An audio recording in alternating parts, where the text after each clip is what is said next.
now there comes another level of the ceremonials. That is the Sabbaths and the festivals and the pilgrimages.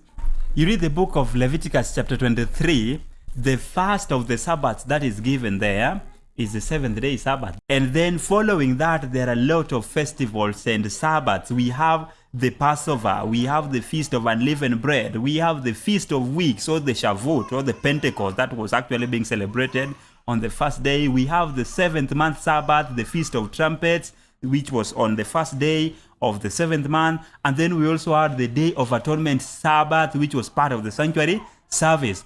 So the question is that were they also prefiguring Christ, that is the Lamb of God, like the sacrificial system that was there? You read the book of Leviticus chapter 23, you will see that every one of those feasts and festivals, they required sacrifices. Almost all of them, they required an offering burnt with fire.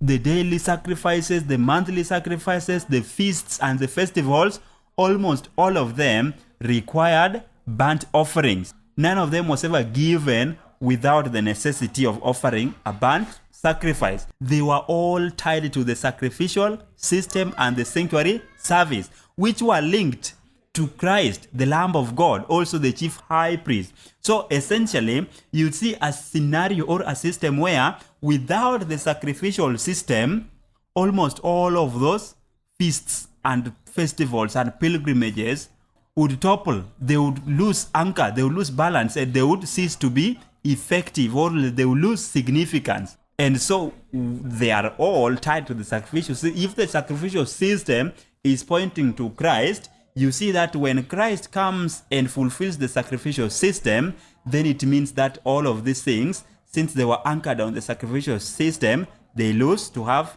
any more significance, and so they fade away.